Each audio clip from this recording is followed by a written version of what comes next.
오늘은 마태복음 25장 31절부터 46절 말씀 가지고 지극히 작은 자 하나에게 한 것이라는 말씀 제목으로 은혜를 나누는 시간을 갖겠습니다. 사랑하는 성도 여러분, 마태복음 24장부터 25장은요 주님께서 올리브산에서 마지막으로 가르치신 종말 담화입니다. 열처녀 비유. 여러분, 열처녀 비유에서는 뭐라고 말씀하십니까? 깨어 준비하라고 하셨고요, 달란트 비유에서는 맡긴 것에 충성하라라고 말씀하십니다. 그리고 오늘 본문에서는 주님께서 이 종말 담화의 결론을 선언하고 계십니다. 주님이 다시 오시는 그날 심판의 기준이 무엇인지를 친히 말씀하고 계시는 것이지요. 여러분, 당시 팔레스타인의 이 목자들은요, 낮에는 양과 염소를 함께 풀밭에서 먹였지만 밤이 되면 반드시 분리를 했습니다. 양은 추위에 약해서요 따뜻한 곳에 모아야 했고요, 염소는 비교적 추위에 강해서요 바깥에 두었기 때문에 그렇습니다. 주님은 이 익숙한 목자의 모습을 빌려서 마지막 심판의 날에 어떤 일이 일어날지 그런 놀라운 분리의 말씀을 우리에게 주고 계세요. 그런데 이 심판의 기준이 아주 놀랍습니다. 율법을 얼마나 지켰느냐, 그것이 중요한 것이 아니에요. 예배를 얼마나 드렸느냐, 이것이 중요한 것이 아니었다는 것입니다. 무엇이에요? 지극히 작은 자 하나에게 한 것이 기준이었다는 것입니다. 오늘 이 말씀을 통해서 마지막 날 주님 앞에 우리가 서게 될 텐데, 우리가 정말로 우리의 삶이 어떠하였는지를 오늘 함께 말씀을 통해서 돌아보고 은혜를 묵상하는 시간을 가졌으면 좋겠습니다. 이렇게 말씀하십니다. 영광 중에 다시 오시는 인자가 친히 심판하신다라고 말씀하고 있어요. 자, 31절부터 32절을 보면요 이렇게 말씀하고 있습니다. 인자가 자기 영광으로 모든 천사와 함께 올 때에 자기 영광의 보좌에 앉으리니 모든 민족을 그 앞에 모으고 각각 구분하기를 목자가 양과 염소를 구분하는 것 같이 하여라고 말씀하고 있다는 것입니다. 영광 중에 다시 오시는 인자가 친히 심판하시는데요, 오늘 31절에 보니까 뭐라고 말씀하고 있냐면, 인자는 다니엘 7장 13절부터 14절에 성취를 이야기합니다. 이 인자라는 단어는 그렇습니다. 이 다니엘이 환상 가운데 본 것은요, 인자 같은 이가라고 그렇게 말씀하고 있는데, 구름 타고 옛적부터 항상 계신 이에게 나아가 권세와 영광과 나라를 받는 그 장면, 그것이 오늘 본문에 나타난다는 것입니다. 여러분, 초림 때 말구유에 누이시고, 예수님이 초림 때 그러지 않았습니까? 말구유에 누이시고 십자가에 달리셨던 그분이요, 재림 때에는 영광의 보좌에 앉으셔서 모든 민족을 뭐 하신다? 심판하신다라고 말씀하고 있어요. 오늘 32절에 모든 민족이라는 이 표현을 우리가 주목해 볼 필요가 있습니다. 여러분, 이스라엘만이 아니에요. 이 모든 민족은요, 모든 사람이 예외 없이 우리 하나님, 우리 주님 앞에 서게 된다는 거예요. 그리고 목자가 양과 염소를 나누듯이 인자가 친히 나누게 되시는 것입니다. 여러분, 33절에서 양은 오른편에 염소는 왼편에 서게 된다라고 말씀하고 있습니다. 고대 유대 문화에서 오른편은 명예와 복의 자리이고요, 왼편은 불명예의 자리였습니다. 그러니까 양과 염소는 어떤 거예요? 명예와 복, 그리고 불명예를 이야기하고 있다는 것입니다. 사랑하는 성도 여러분, 심판은요 막연한 종말론적 개념이 아니라는 것입니다. 살아계신 주님이 친히 행하시는 인격적인 대면이라는 거예요. 심판은요 우리가 주님을 대면하는 것이에요. 우리는 그날 주님의 눈을 바라보아야 할 줄 믿습니다. 심판석 앞에서 변호사도 없고 증인도 필요 없습니다. 모든 것을 아시는 분이 친히 심판하시기 때문에 그렇다는 겁니다. 그렇게 오늘 이 은혜의 때에 주님 앞에 나와 삶을 점검하는 것이 지혜라는 거예요. 예수 그리스도 그분과 동행하는 것이 지혜라는 것입니다. 여러분, 우리가 아직 기회가 있을 때 주님 앞에 서는 그날을 기억하며 오늘의 삶을 정비하시길 예수님의 이름으로 축원드립니다. 자, 그러면 주님의 심판의 기준이 무엇인가라는 거예요. 심판의 기준. 자, 두 번째는 이것입니다. 두 번째는요, 지극히 작은 자에게 한 것이 곧 죽게 한 것이다 라고 말씀하고 있다는 것입니다. 자, 35절 40절을 보면 이렇게 말씀하고 있습니다. 35절 40절입니다. 내가 줄였을 때에 너희가 먹을 것을 주었고 목말랐을 때에 마시게 하였고 나그네 되었을 때에 영접하였고 임금이 대답하여 이르시되 내가 진실로 너희에게 이르노니 이 지극히 작은 자 하나에게 한 것이 곧 내게 한 것이니라 하고라고 말씀하고 있다는 것입니다. 여러분, 34절에서 임금은요, 오른편에 있는 사람들을 복받은 자들, 그렇게 부르세요. 복받은 자들이라고 부르십니다. 여러분, 이것이 창세로부터 예비된 나라라고 선언하고 계세요. 여러분, 이 복은 어제 오늘 결정된 것이 아니라 세상이 만들어지기 전부터 하나님의 경륜 안에서 예비된 것입니다. 그런데 주님은 그 기준을 6가지 구체적인 행위로 말씀하고 계세요. 주림, 목마름, 나그네됨, 헐벗음, 병듦, 옥에 갇힘. 여러분, 이것은요, 인간이 처할 수 있는 가장 기본적인 궁핍함의 목록이라는 것입니다. 특별한 은사나 탁월한 능력이 필요한 일이 아니라는 거예요. 배고픈 사람에게 밥을 주고 목마른 사람에게 물을 주고 나그네를 영접하고 헐벗은 자에게 옷을 입히며 병든 자를 돌보고 갇힌 자를 찾아가는 것. 여러분, 이것은 누구나 할 수 있는 일상의 섬김 아니겠습니까? 그런데 40절에서 아주 놀라운 반전이 일어납니다. 지극히 작은 자, 이 지극히 작은 자라는 표현이 나타난다는 거예요. 여러분, 이것은요, 최상급 형용사로 쓰여져 있어요. 헬라어 단어로요. 이게 무슨 말입니까? 지극히 작은 자는요, 원어를 보니까 가장 보잘것없는, 가장 하찮게 여겨지는 그런 뜻을 갖고 있다는 것입니다. 세상이 돌아보지 않는 자, 이름도 없고 빛도 없는 자, 주님이 바로 그 사람들과 자신을 어떻게 해요? 동일시하고 있다는 것입니다. 이 지극히 작은 자에게 한 것이 곧 내게 한 것이다 라고 그렇게 말씀하고 있습니다. 여러분, 우리가 작은 자를 섬길 때 우리도 모르게 주님을 섬기고 있었다라는 것입니다. 37절부터 39절에서 의인들의 반응이 이것을 확인해 주고 있어요. 주여, 우리가 어느 때에 그리하였나이까? 라고 그렇게 묻고 있지 않습니까?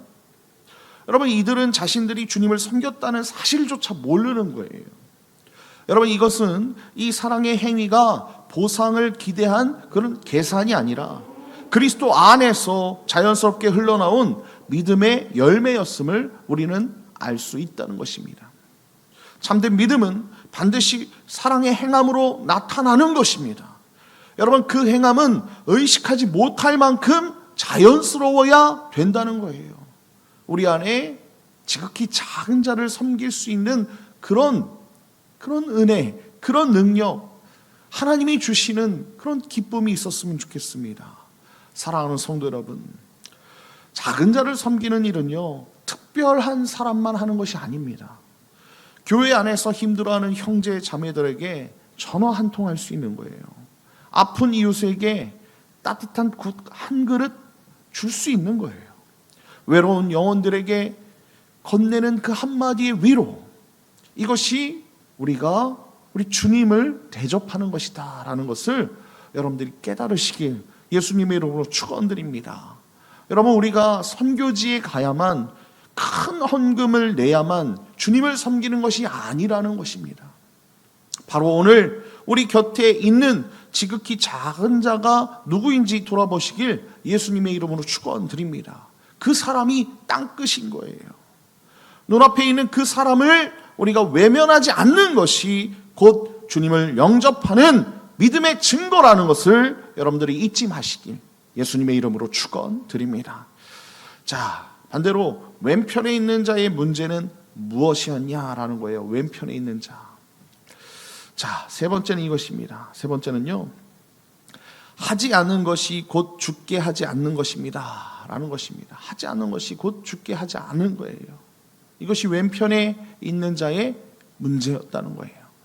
자, 42절, 45절을 보면 이렇게 말씀하고 있습니다. 42절, 45절입니다. 내가 줄였을 때에 너희가 먹을 것을 주지 아니하였고 목말랐을 때에 마시게 하지 아니하였고 이에 임금이 대답하여 이르시되 내가 진실로 너희에게 이르노니 이 지극히 작은 자 하나에게 하지 아니한 것이 곧 내게 하지 아니한 것이니라 하시니라고 말씀하고 있습니다. 여러분 41절에서요. 왼편에 있는 자들은 저주받은 자들 그렇게 불리고 있어요. 오른편에 있는 자들이 창세로부터 예비된 나라를 받는 것과는 대조적으로요. 여러분 41절에 나타난 이 왼편에 있는 자들은 마귀와 그 사자들을 위하여 예비한 영원한 불로 들어간다라고 말씀하고 있지 않습니까? 여러분 이 대비가 이 비교가 너무나도 선명하게 드러나고 있다는 것입니다. 자, 그런데 왼편에 있는 자들의 심판받는 이유를 우리가 주목해 볼 필요가 있습니다.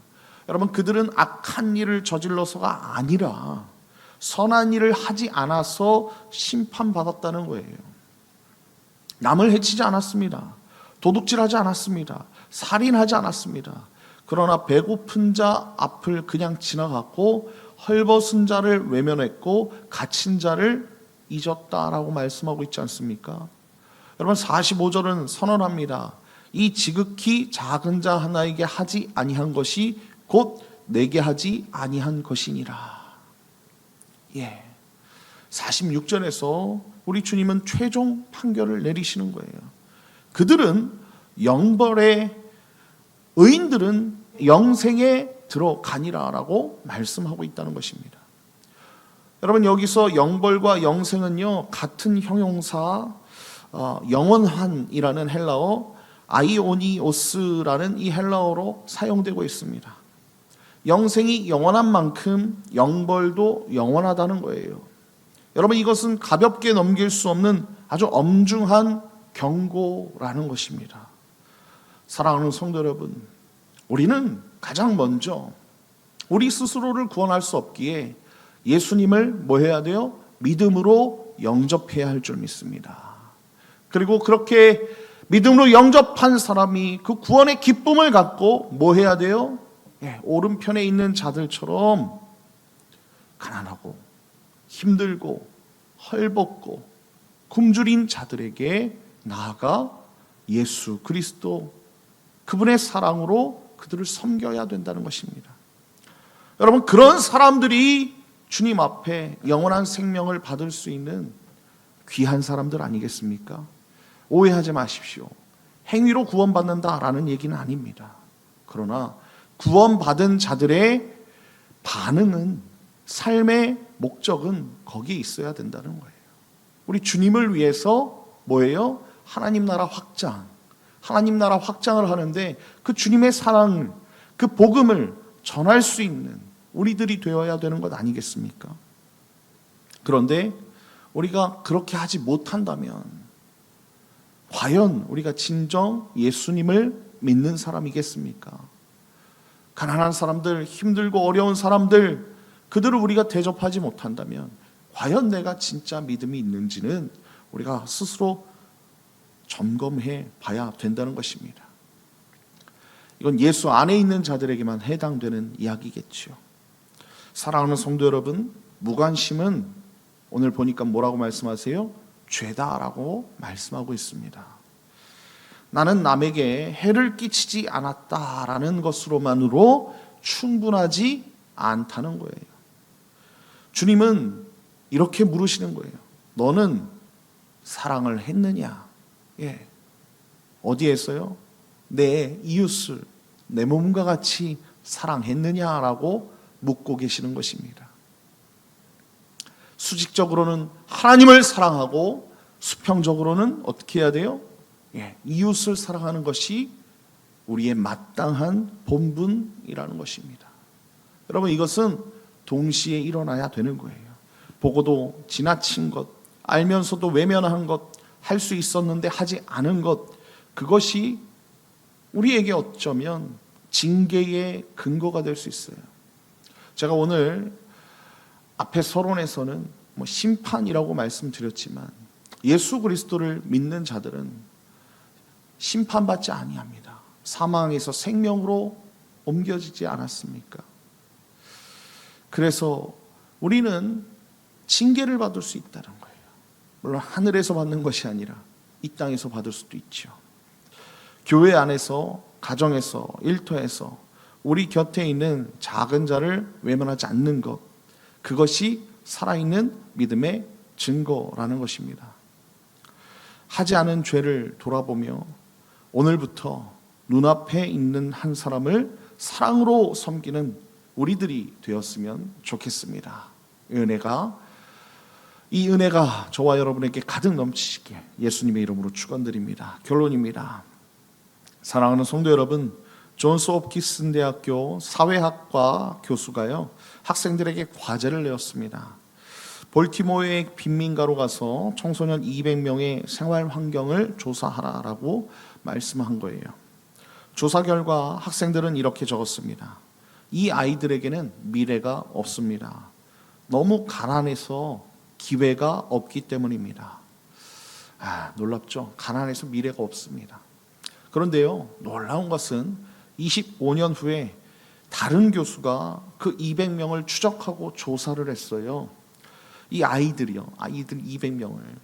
그랬더니 만날 수 없었던 20명을 제외한 180명 중에 176명이 성공적인 삶을 살아가고 있더랍니다.